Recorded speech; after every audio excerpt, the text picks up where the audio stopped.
સાથે ગુરુજનો અને બાળકો અપૂર્વ દૈનિત્યમાન ચેતનાનો તાર રંજાણે જ્યાં મને શોધવા અને સ્વપ્ન સામું મળે. સાચે આમ જ બને કે ઉગાડું અંતરની આંખો અને સામે મને ગાંધીજી મળે. હા, જો મને ગાંધી મળે તો વાત્સલ્ય સબર હાથ સિરે ફેરવી પૂછે, બેટા હિંગ કેમ છે? ભીતરમાં કંઈક સરવડાટ થાય અને અંતર અતીતની ઘટનામાં ડૂબી જાય કે સત્ય, સદાચાર અને અહિંસાના આગ્રહી મોક ગાંધી અહીં ક્યાંથી?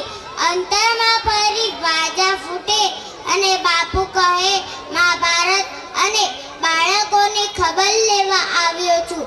જીવનભર સત્યનું આચરણ કર્યું ને તેની આ ફલશ્રુતિ છે કે ફરી એકવાર અહીં આવવા મળ્યું.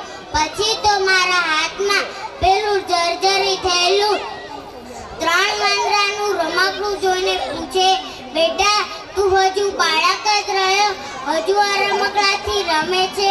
પણ બાપુ, આ મારું પ્રિય રમકડું છે. સાંભળીને એક ક્ષણ પર હરખાઈ જાય.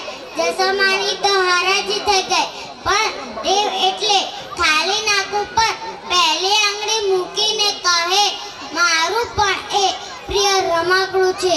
ભલે ને એ સાંભળતું નથી, જોતું નથી અને બોલતું નથી. અરે રમકડું વચમાં જ બોલી ઉઠે કે તમે તો ચાલ્યા ગયા બોલીને હે રામ, પણ કેવું પત્યું તમારું જીવન કે ખબર નહીં ક્યાં ગયો તમારો સંદેશ.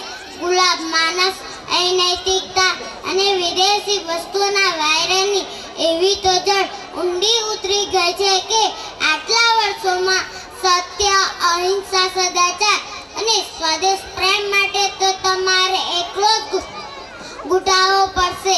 મહાભારતની અદ્વિતીય સંસ્કૃતિ અને અનુપમ પ્રકૃતિને લહેરાતી કસુંબલ ચુંદડીને તમારા જ કેટલાક બાળકોએ સ્વાદની કાટાળી જાળીમાં ભેરવીને ચિંદ્રેહાલ કરી નાખી છે.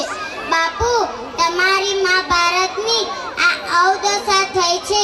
તમારા ગયા પછી મારા પ્રિય રમકડા અને બાપુ વચ્ચેના આ સંવાદથી મને કદાચ મેઘાણીજી સમજાય અને બાપુ વતી કહેવાની ઈચ્છા થાય કે સત્તાની આમોની જલધારા કેરી ચુંગાર, સત્તાની આમોની જલધારા કેરી ચુંગાર.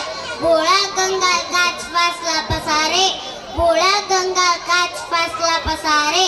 માં ભૂમની શક્તિ તો છે, જૂનું છે તને જમીન દોસ્ત કરી નાખો, નવું જમીન પરથી ઊભું કરો.